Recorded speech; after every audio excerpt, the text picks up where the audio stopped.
Okay. Hi, everybody. Are we live, Mike? Are we good to go? Yes. Okay, excellent. So hi, everyone out there in the virtual audience. Thank you to ProductCamp Cascadia for having me today, and for everyone out there for attending this awesome unconference. I'm Britt, and I'm here to share why onboarding matters most in product-led growth.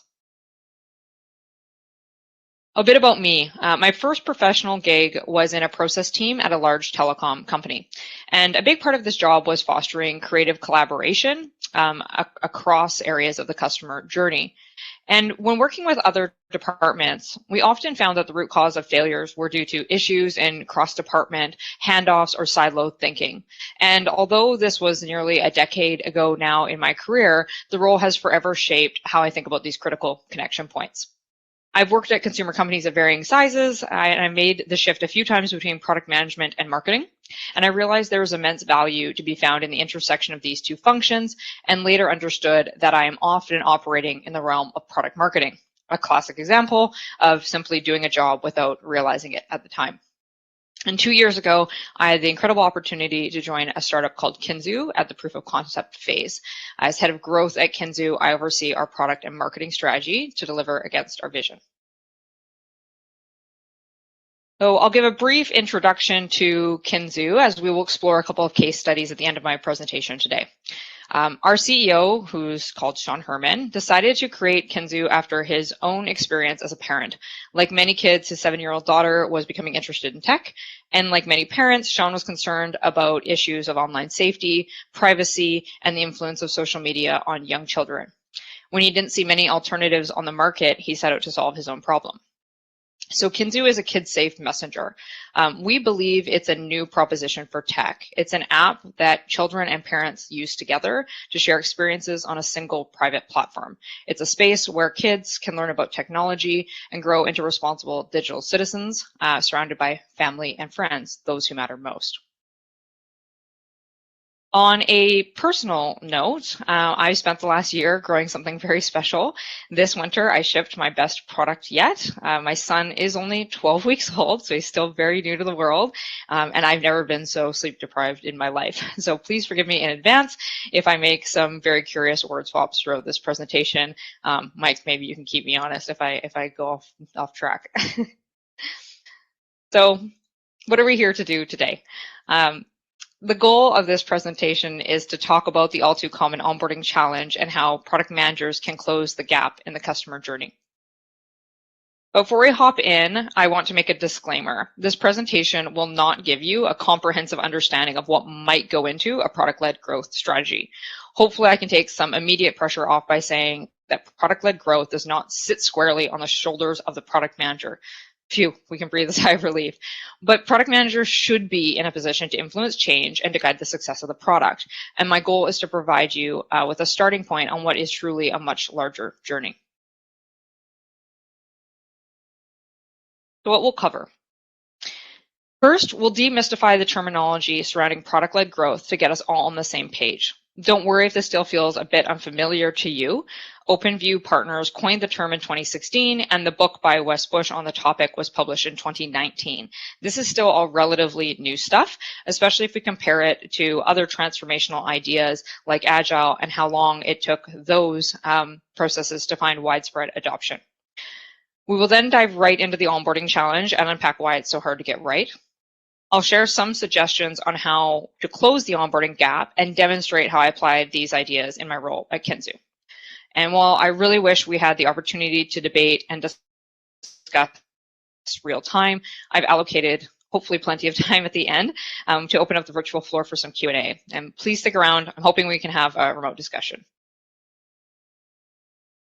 Okay, diving in. Let's get started with what we've learned from the product-led playbooks. So like most playbooks, we'll begin with a condensed history lesson. OpenView Partners has done an excellent job at narrating this story in emoji format for us, so I cannot take full credit. In the 1990s, we were in the era of costly on-premise software installations. These were the days of long sales processes, complex implementation, formal training, certifications, the list goes on. Not surprisingly, these are big ticket decisions, and the CEO was the leader here. CIO was the leader here. As software moves to the cloud, we start to see other senior leaders in the organization making decisions to drive results in their business areas. And I participated in this process as a stakeholder in many of the consumer organizations I've been a part of. Typically, there's presentations, requirements analysis, solution comparison, demos, and then ultimately we select a vendor. For many of you who work in B2B, this sales cycle may still be a very critical function in your organization and a huge driver of your current growth. Art has a talk coming up at 12 p.m. this afternoon that will really focus on how you can implement PLG tactics within a sales-driven or established software organization, which I'd encourage you to attend if this is your current reality. We have now entered an era that's referred to as the consumerization of IT or the end user era. More B2B businesses are finding themselves in the same position as B2C companies, with the end user finding products without the assistance of sales. In fact, a 2015 Forrester report found that nearly 75% of B2B buyers say they'd rather buy through an app or website than through a salesperson. So this power center has shifted directly to the user, resulting in market pressure for exceptional self-service software that addresses real pain point. And our users of today have really high expectations and, unfortunately, very low patience. So product-led growth in a nutshell. In business-to-business software sales in particular, the traditional approach has been for sales team to drive product adoption. But product-led growth reframes the center of focus to using your product as the main vehicle for that.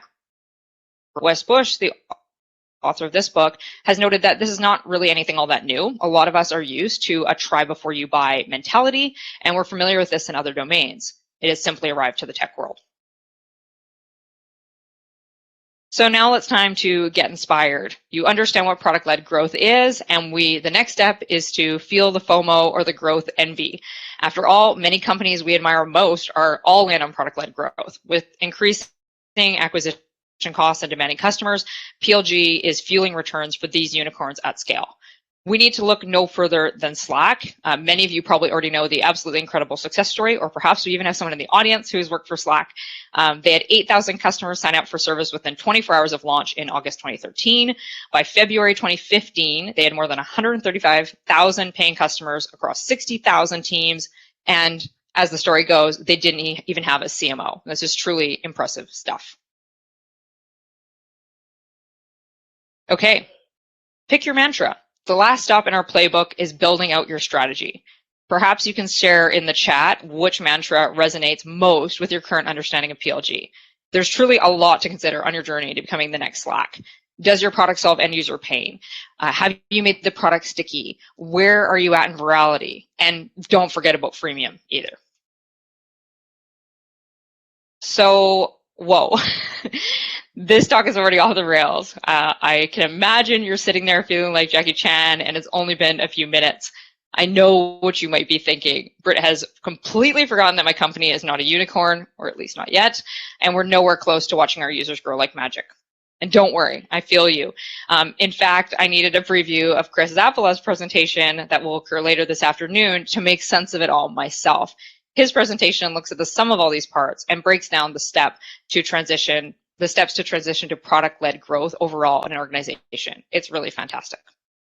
For this talk, however, we are going to narrow in on onboarding as the place to start your journey to product-led growth. But just because it's simple doesn't mean that it's actually easy. So we're starting again with a bottom-up approach.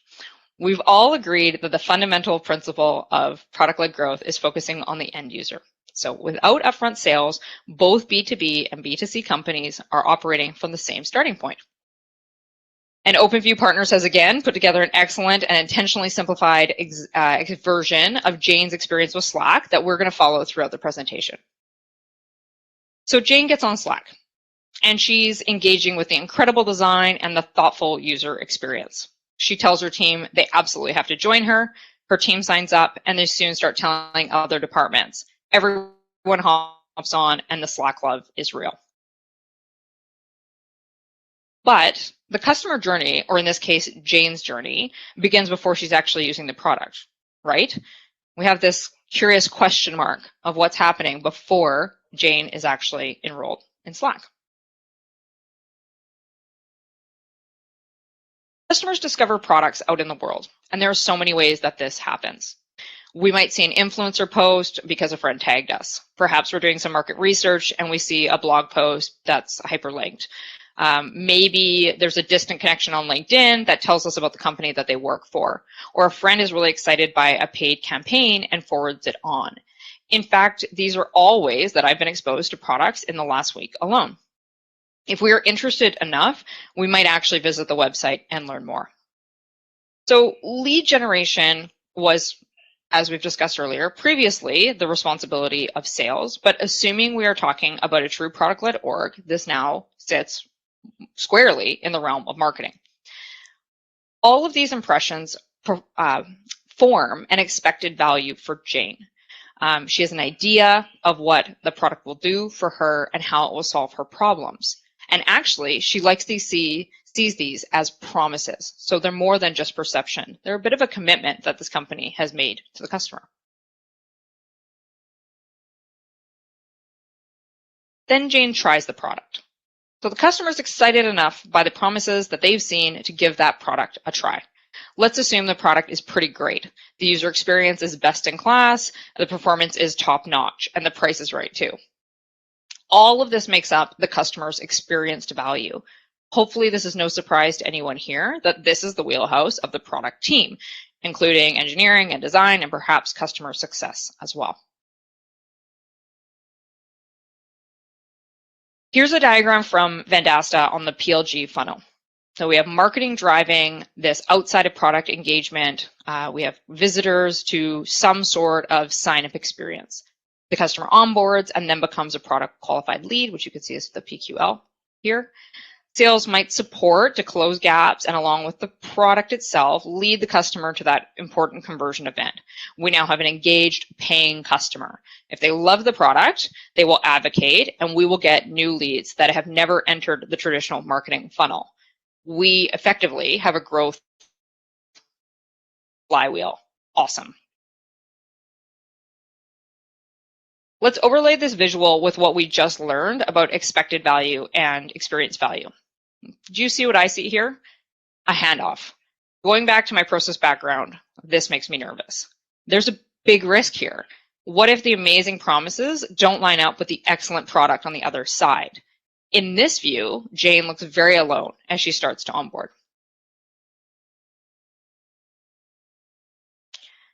We know what it sounds like if a customer stumbles here. Jane says she doesn't get it. That is not what she was expecting, that it's confusing. I've even had customers get down on themselves and say to me that they probably aren't smart enough to figure it out. So what does Jane do? Well, she bails, obviously. Why struggle when there's so many other alternatives on the market? Without Jane trying the product, she doesn't tell the team. And the team doesn't tell everyone. And there's no heart-eyed emoji. In other words, the flywheel stalls. The product has not led to growth. So let's take a quote from Stuart himself. For those of you who are data-driven, you might be thinking, how does this translate into numbers in the funnel? We'll take a look at that. In an interview with First Round Review, Stuart Butterfield shared that more than 90% of people who went to all the effort to fill out the sign-up form never actually invited anyone or started using Slack. Now, I'm not here to suggest that you can truly flip this number on its head. Slack has done so much right, and we can hardly anticipate that this form alone had serious problems. It's truly tough to move casual visitors down through the funnel. But Slack knew that this attrition puts all that much more pressure on getting it right with the users who do move through onboarding. As a team collaboration tool, all members need to get on the product and agree that it's the right solution for them. And this precipitous drop-off is very common. This is a visual from Andrew Chen, which he calls the most tragic curve in tech. So let's pause for a second and think about your roadmap and map some of your initiatives against this curve. It's really tempting to focus on shiny features, but often they only address the engaged customers, those 20 people that we see at the bottom of this curve that are still with us on day 30. And Andrew refers to this as the next feature fallacy, that the next thing that you build is going to be the hook that causes everybody to love your product. But unfortunately, everyone isn't around at day 30. Everyone exists much farther up the funnel, and most features simply aren't going to have an impact on them. I work in the app space now, and these metrics are just as scary. We can expect that about 77% of our daily active users are lost within the first 3 days after install. Within 30 days, you can expect to have lost 90%. And by 90, it's over 95%. Now, there's other studies or metrics that say, it's more closer to, say, 70% of users have churned at the 90-day benchmark. But overall, it's still really tough to hear. If we think about those numbers, it means we're rolling through our entire customer base, potentially within a 3-month period, or nearly our entire customer base. So the key to success is truly maximizing that first 3 to 7 day period to increase the likelihood that customers will stick around. We should really be thinking about all features in relation to their role in onboarding, or just spend more time in onboarding, period. And Andrew says this best: a small increase in front of the tragic curve can have ripple down benefits. The landing page, the onboarding sequence, and the initial out-of-box product experience are critical and usually don't get enough attention. Okay, hopefully I've convinced you that onboarding is a real opportunity, but it's also pretty hard to nail. So let's talk about bridging the gap by adopting a product marketing mindset. Remember Jane. She's lost in this value chasm. She's saying that right there. She's lost. And without success through onboarding, we know we never have Jane reach a place of product adoption and advocacy. So last night I listened to Chris's presentation, which I spoke about earlier, and he noted, and I hope this isn't a spoiler for his talk, you should still go to it, he's up there. He said that the single best predictor of use is ease. And I really love this quote. I should probably plaster it on my wall somewhere. I think that ease means more than just the user experience or the functional product screens. Ease is when it just clicks. We've all felt that before, when our expected value converges with our experience value. Sometimes we find product love so early on, long before we spend hours or weeks or months actually engaging with the software. So maybe in chat, you can all talk about what's an example of this that stands out to you. And I'll share mine. I remember one of the earliest marketing videos or content marketing videos that Airbnb had on their website. I think it made me almost cry or something. It was so aspirational and exciting, showed travelers all over the world just soaking up these amazing experiences. And I dug into pretty much all of their city guides, which they launched in 2012. I don't know if any of you have poked around in those, but they were really blogs that documented with amazing photography the different neighborhoods that made up each, well, not each popular city. They had a feature of, say, 30 cities. And now I think they've merged this into more of a commerce feel. If you search Airbnb city guides or neighborhoods, you'll kind of see it more organized as listings, which makes sense if we're trying to drive conversion. But anyhow, I digress. The point being is that I was pretty deeply engaged with the company before I truly joined in 2013. That was when I made my first booking. And all aspects of that Airbnb experience lived up to my very high expectations. We want the expected value to converge with the experience value. We want Jane to simply say, this rocks, and not think too much more about it than that.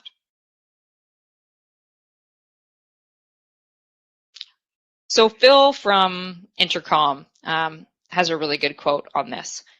He says that good onboarding isn't just about introducing new signups to your product features. It's a continual process of guiding people towards success with your product. So you may have heard of the term bumper in relation to this continual cycle of onboarding. It often refers to these reinforcement mechanisms such as onboarding emails, in-app messages, direct mail, product videos that really inspire the customer to keep engaging with your product. So in perhaps my example of Airbnb, I've stayed in over 50 homes over the last 7 years. And we know for a company that's grown as rapidly as Airbnb has, that the product has changed dramatically over that time. What the actual booking site looks like today, it probably looks nothing like what it did when I first signed up in 2013. But nonetheless, I've been continuously re-onboarded and guided to success. Let's pause for a moment to revisit the definition of product-led growth. When we first started this talk, we found ourselves really focusing on the idea that the product is the mechanism for growth. But if we replay that definition, which let's just read it out loud, product-led growth is defined as a go-to-market strategy that relies on using your product as the main vehicle to acquire, activate, and retain customers. We very clearly see that the definition is front-loaded as a go-to-market strategy.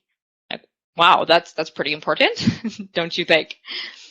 So let's talk about what does a go-to-market strategy actually mean. A go-to-market strategy is an action plan that defines how a company will reach their targeted customers and achieve a competitive advantage. It fuses together all of the elements that drive a business, such as engineering, brand, and customer success, and product. With a great go-to-market strategy, we don't release products to market that no one wants or is unable to use. But there is a nuance here, though. So when we say releasing a product that no one wants, this often implies that we've built the wrong thing. And this may be true. There are certainly a lot of not so great products out there. Obviously, none created by folks in this audience. All of our products are excellent, but there are lots of not so great products out there. Let's assume we are talking about a product which solves real user problems in an innovative way. You have an excellent experience value to offer the customer, but this has to be effectively conveyed to the potential customer. If the customer thinks they're getting something other than what you will deliver, if the promises and the perception doesn't match the actual experience, they will fall into that value chasm and they will likely reject the product. So who owns go-to-market strategy? Well, Marty Kagan, in a really interesting blog post about product marketing versus product management, defined the role of product marketing as responsible for telling the world about the product. So that really aligns quite well to the go-to-market strategy. He often outlines, though, that these two roles, product management and product marketing, are not staffed accordingly. There are many reasons for this that he argues, but he also believes that companies are sacrificing far more than they realize by not adequately addressing these two very different but very important functions. So while I wholeheartedly agree with Marty, I had to pull this slide in from a presentation that I've done in the past, and I don't know if Mark's attended this talk, making him famous here. Our very own Mark of Product VC included in a blog post that, as is so often the case for product managers, it's just a matter of doing whatever is necessary to make the product succeed. So let's use a comparison to the emergence of Agile. In nearly all roles in my career, up until Kinzu, so up until very recently, I've had a major role to play in facilitating Agile process understanding, implementation, and adoption. And while this was not necessarily part of my job description, without collaborative, empowered team members, it was really impossible to imagine how we would end up with a good outcome for the customer. And I would use this comparison for product marketing today. Without a go-to-market strategy, all the hard work you've done on the product will fail to pay off if no one is thinking about that end-to-end customer journey. So how to think like a product marketer. Here are some, hopefully, very specific tips that you can take away and start applying in your organization today. First, we want to define and really try to understand our target customer.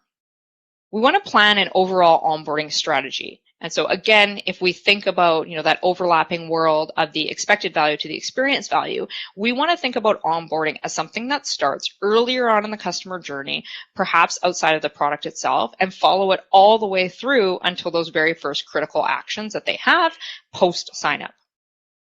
We want to determine as well an onboarding goal. So as product people, we might be really tempted to say that it's a conversion event. It's something, we want email signups is what is a completed onboarding customer.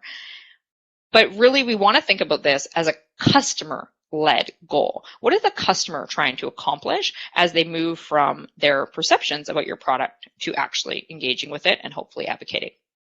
We want to listen carefully to get more out of our testing and feedback. As great product managers, I'm sure you're all spending at least some time engaging with your customers, maybe in the form of usability testing, and really asking them what they think about kind of your key screens in your product. But during testing, customers will often narrate. They'll talk about their lives. They'll talk about their problems. They'll point out words, or maybe you can probe them for certain language that they're experiencing and how they're receiving it. So it doesn't mean you necessarily need to add even more research, although that is ideal. But if you don't have the capacity or time to do that, I certainly think that you can get more out of your testing and feedback to really try to understand and help frame that perceived value of your product. And then lastly, allocate time for go-to-market activities. Yes, I know we're all very busy. There's a lot to do, but really we should be thinking about go-to-market activities as a critical part of building our roadmap and not an afterthought. Okay, so shifting gears a bit, I'd like to bring some of these ideas to life through my real-world experiences building Kinzu. We're going to talk about the product marketing mindset applied to onboarding in the wild at product launch. So I'm going to take you back to my journey with Kinzu, around the time frame of 2018. So we are in the family space. And as you can imagine, this means we have a very wide potential audience. We're looking at users of ages 5 to 85. But we knew that we had to narrow to focus on one target customer to start. And as hard as this might be to make this decision, it will pay off in dividends as you're able to focus early on. And we picked parents. Parents are typically the decision makers of the child's technology, what's being used in the home, and they have a lot of opinions about that. So before we actually started doing wireframes and hopping into prototypes and screens, we spent time with those parents. We wanted to understand their attitudes, their perceptions, their family structures, their device usage, and we took all of those insights and built them in to shape our onboarding strategy. Again, an onboarding strategy that went beyond just the product itself. Not meant to really dig into the diagrams on the right, but what I just wanted to illustrate there was that we played with the different ways of segmenting and understanding our customers. And even just documenting it really helped us have a lot of aha moments. We were reminded that not all families are alike. We have extended family to consider. We have parents living in the same home. We have parents living in separate homes. We have kids sharing a device. We have kids with their own device. We have parents who feel really great about technology and, largely let their kids have unfettered access to it. We have other parents that are highly concerned about screen time and see it as a negative thing in the lives of their family. So much of this allowed us to get a better understanding of our customers' perceptions that they may have about our product, including potential negative ones, and think about that as we actually started to build out the product experience. So despite all this good work in understanding our customers, it still took us a while to realize that our onboarding goal was not quite right. We had about 6 months allocated through iterations on design. So we're talking early prototyping, putting those in front of customers, getting feedback and changing them. And then we also built in a private beta period as well. And through all of that work, we kind of framed up a goal that was around building your family unit in Kinzu. So as a parent, when you sign up for Kinzu for the first time, don't you want to set up your child in the app? And you want to invite what we were calling at the time a co-parent. So again, another major lesson learned. That language didn't land with people. There's many definitions around what is a co-parent. So we changed that later on to be parental legal guardian. So we thought that the goal for parents should be, add your children, invite your other parents or legal guardians, and kind of construct this family unit. So when you actually hit our app itself, you're all ready to go. And there's also the benefit here of it sounds like we're building in some network effects early on. We're inviting others super early on in the journey. Well, that seems, in principle, great. And through our testing, it did work really well. Largely when we were looking at a small sample size of parents trying our product, they would rip through these screens on the right in usually under 30 seconds, at least under a minute. The general feedback was that it feels seamless, it feels easy. As you can see, we did spend a lot of time on having great design, simplified screens. Like, we really felt that we had done a lot right. But as we brought this product to kind of mass market, we realized that there were perceptions in a wider audience that we didn't necessarily see earlier on. Parents have used messengers before. They haven't used kid messengers, but they've used messengers before. And for all of us who have experienced messengers, usually the onboarding is really simple. We provide maybe an email, maybe a phone number, we set up a profile picture, and boom, we're in. We also always have an existing kind of friend base in most messengers. So if you sign up for WhatsApp today, probably your whole contact list is sitting in there.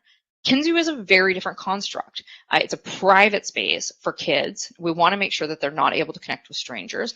And we also, as a company, need to abide by the very important legislation that protects those privacy rights of children. But that is a mindset shift that parents needed to get it when they first downloaded a messenger. They were looking for only a couple of screens. They weren't understanding that maybe sometimes the reason why we were asking for information was in the aim of privacy rather than, you know, in the aim of just gathering data, which is so classic in many products that we use today. So what did we do? Well, we started experimenting. And we made lots of changes. We revisited our landing pages. We changed subject lines in the emails. We moved CTAs above the fold. We stripped out a huge number of these screens, taking the onboarding journey down to something much more concise and really focusing on how can we quickly and easily get our user into the product to start really seeing that the value that Kinzu can offer, and then add their kids when they feel ready. Because that is what we heard from parents is, I want to check this out. I want to know a little bit more about Kinzu. I'm intrigued. I'm excited, but before I do something as important as adding my child, I'd like to experience the product. And where are we at now in our journey? So one of the really important things that we've done is we've tied our acquisition cost to onboarding completion. So marketing isn't just about driving those customers to the front door and then kind of walking away. We want to know that our investment is resulting in users that have completed onboarding. And you may be thinking in the context of a presentation, what does at the end of onboarding mean? Well, right now, we have an event that is fairly early on in the onboarding funnel, you know, kind of after the point of sign up. But what's exciting to look ahead to is that the event that you define as like completed onboarding can change over time. It can become an event deeper in the funnel where you're really truly measuring engagement and advocacy. So you can take a broader approach to what does onboarding completion truly mean to you. And I would advocate that it often means more than a handful of screens. We're also looking to unlock growth by personalizing the experience for new target customers. So going back to that product marketing mindset, how do you fuel growth cycles? Well, there's new target customers to address. And very excitingly, here's just a brief snapshot of what the team at Kinzu has been working on. Is a very critical part of what Kinzu promises is the empowerment of kids. We know that kids are in the App Store, they're curious about technology. We want to facilitate that Kinzu is a great solution for them, but again, also ensuring that we maintain their privacy, we give them a safe environment, and that we enroll parents in the journey.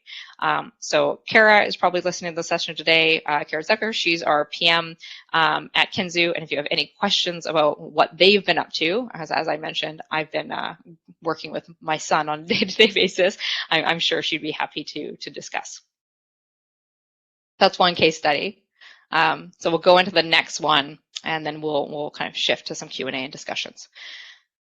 Another example I would like to share is how you can think about onboarding outside of that true kind of new customer sign-up experience. This is just as important for feature launch. So a global pandemic, as we all know, really changed the game for a lot of the expectations we had about our customer and the priorities on our roadmap. So we recognize that in the spring of this year, there was an unmet expectation from our customers that was increasingly a barrier to growth.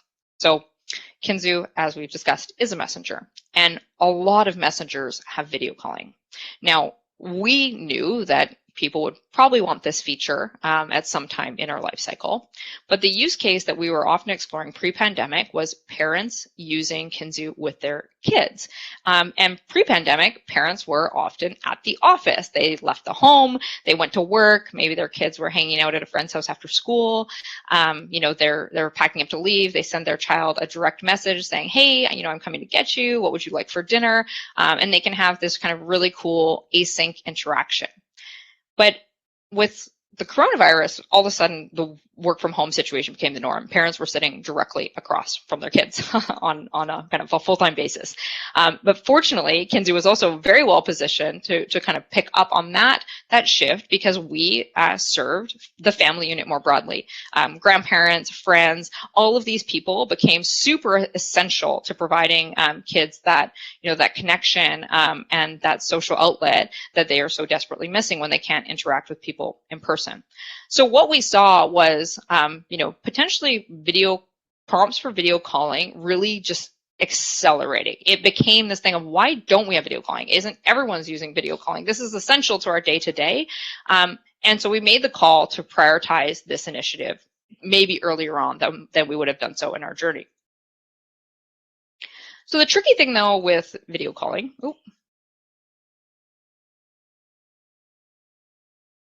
can you see my next slide? I think I'm losing the ability to change slides for some reason. Hey, Britt, we had this issue earlier.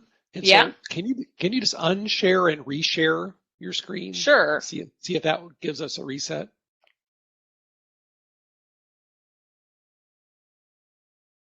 I'm clicking on the share and I'm not getting an option to unshare.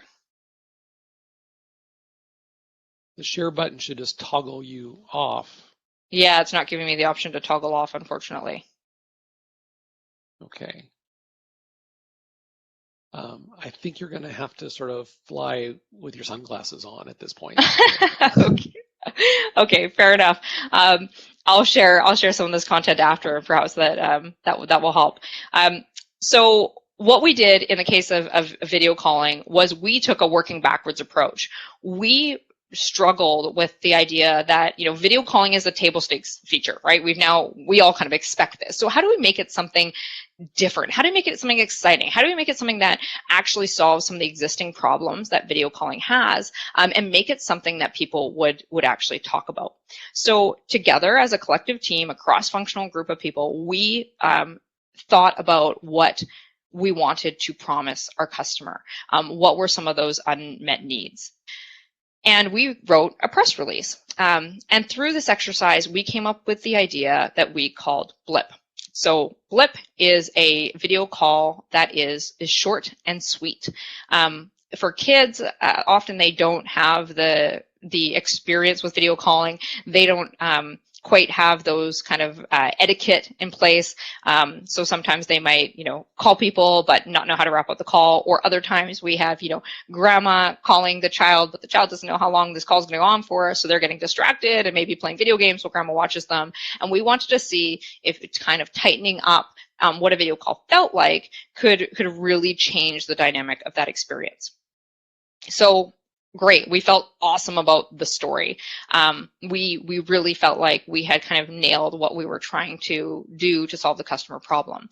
And we started working on the user experience, and we felt great about that as well.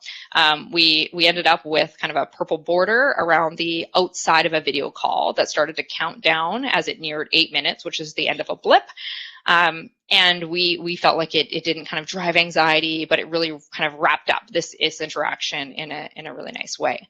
But as we started to go into testing and we played with the feature, we realized there was an onboarding gap. Something didn't feel quite right. You initiated this blip call and there was a purple border, and at some point it counted down, or maybe you didn't get to the end of the call. And how is this really different from video calling? So we paused and we revisited, and we added a few more slides kind of to that experience where we introduced Blip. So before just dropping you in there, we said, this is Blip. This is what Blip does. We also pulled forward some of those early cues that the video call would be wrapping up in 8 minutes.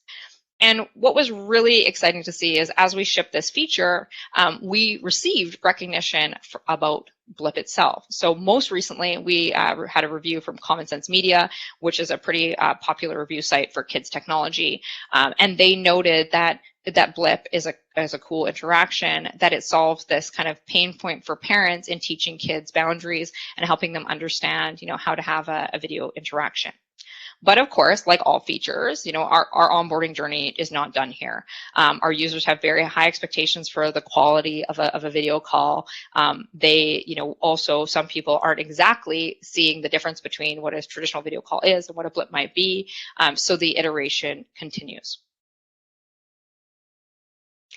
So if I could change my slides, those were the couple examples I wanted to share with you about a product marketing mindset in practice, and that overall, how much the overall onboarding experience matters no matter what you do. So the parting thought I wanted to leave you with is that product-led growth is truly not PM-led growth. It's about thinking from the customer perspective. If we can reframe to customer-led growth, hopefully that opens up opportunities for us to close the value gap, to deliver amazing value to our customers through onboarding, and then hopefully they advocate and we see that flywheel effect in action. So thank you. That's my talk for today. So I'd like to open up to Q&A. I see some suggestions to reload my browser. I might lose you, so I'm going to reload my browser, and maybe in the meantime we can collect some questions, and hopefully I can be right back to answer you.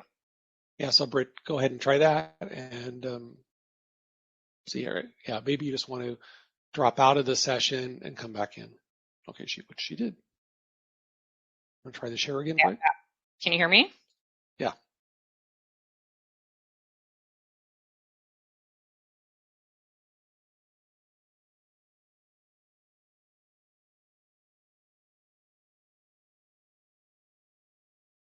Okay, it's still not letting me, unfortunately, share my file. I will try. It's up now. Oh, it's up now? Okay, great. Title slide. Okay, so I'll just zoom back here.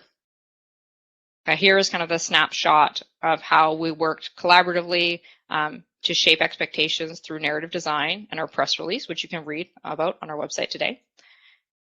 Here is the example of the Blip call, and all these screens in the middle were what we revisited and added after we recognized that there was an onboarding gap in our experience.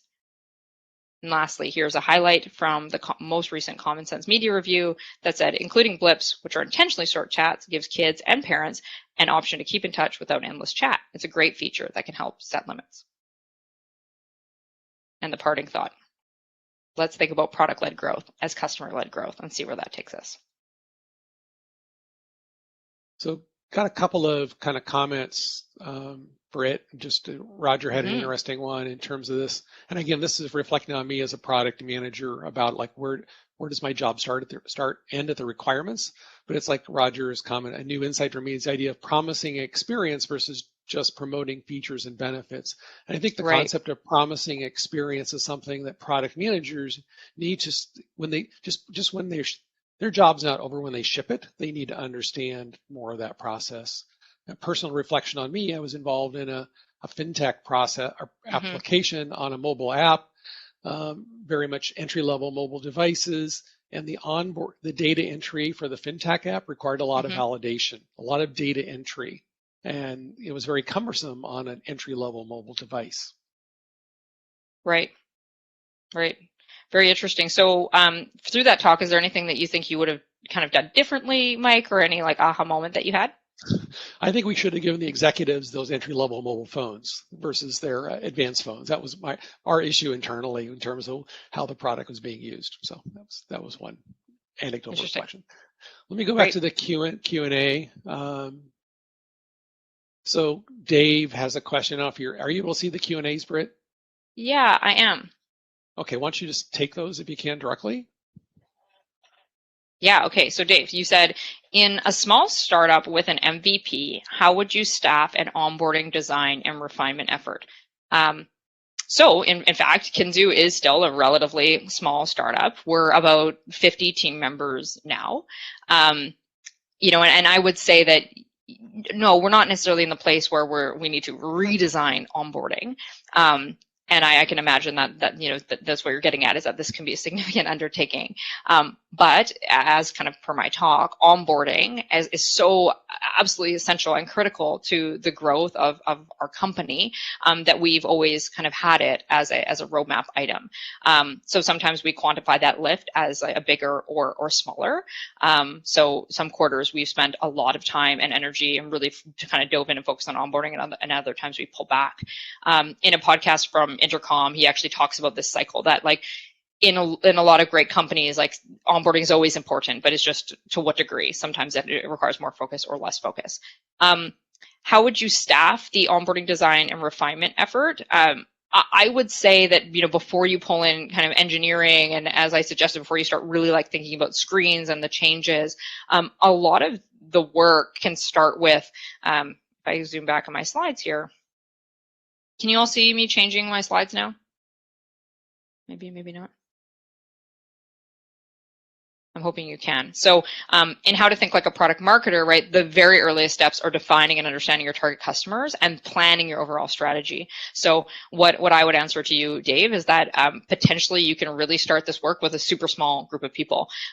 You know, maybe the CEO, the product manager, maybe a marketer, maybe you know, someone in design, but keep it really tight until you feel like you've like nailed kind of those first two pieces, because those are quite critical. Positioning and business questions. And hopefully that allows you to kind of keep the core product team focused on maybe existing goals until you kind of have a clear direction and foundation in place. And anyone can chime in to answer Dave's question from their perspective in chat as well. I don't think there's a right answer to most of these questions.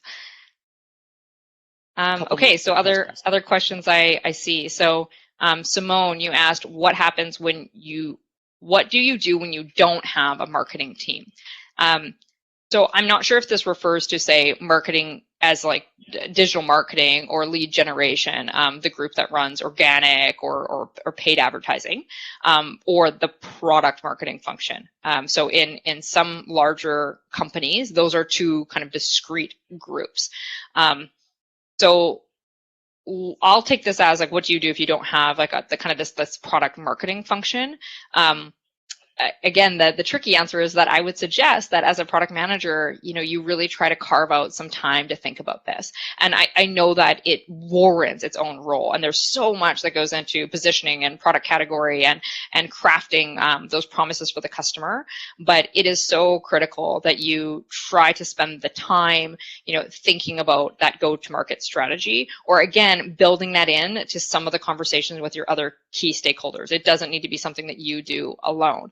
Maybe, for instance, you have a content marketer that you're working with, or a copywriter, someone that can really help you think about the language you use, the messaging that exists within the product. So yeah, where possible, I would say carve it out, and it doesn't need to be a big effort. Kinzu's website certainly feels way more rich and deep than it did in our earliest days, where we had just a couple of pages. But what we really tried to do was focus on quality over quantity, and we actually didn't even layer in kind of paid marketing efforts until we understood a lot more about our customer, felt pretty good about our organic growth, felt pretty good about some of our kind of core onboarding processes, because adding in marketing up top and pushing more people down a funnel that isn't you know, optimized will only serve to hurt you more than it helps. Other questions I see here. Okay, so how do you think product-led growth differs with physical products? Onboarding can be more difficult or expensive. That's actually a really good question. I would kind of use some of the example of, like, let's say fresh prep, right? I love fresh prep. I'm a fresh prep customer. Maybe someone from fresh prep is also in attending, where there is like the onboarding doesn't just stop with the website or the software. Like it's really about that physical experience of kind of receiving the product. And again, I would say yes, it can be more difficult and expensive. That's certainly the case because you kind of have a whole nother step in that customer journey. You not only have to think about kind of the upstream kind of out of product expectation, you have to think about kind of the software on the website, and then you also have to think about the delivery of the product.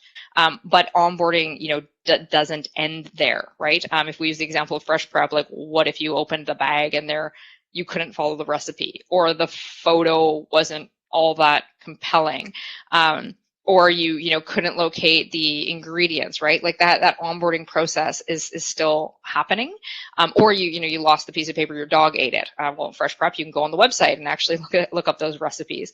So I think my suggestion would be that you do have to factor it into the planning, and recognize that there's another potential handoff, therefore failure point in that journey, making it all that much more critical to spend time there and get right. Hey, Britt, we're at the end of the time. I want to thank you for attending. And Claire, I know you've got some questions for Britt here in the chat. Why don't you connect with Britt, and then maybe you guys can go one-on-one on your questions. Yeah, that would be great. I really encourage anyone to connect with me on LinkedIn. I'm under Britt Skolovy. I'm also in the Product BC Slack. I love to continue the conversations. I want your feedback on the presentation, and I hope to talk to you all soon. I guess I'm saying connect within Excel within our platform here as well. So there's like many ways to reach out to Britt. Thank you, Mike. Okay, well, thanks everybody, and it's time for some more giveaways. So if you want to head on back over to that main stage, and appreciate that, and then that's followed up with some networking opportunities. Thanks, and appreciate. Thanks everyone for attending. Bye.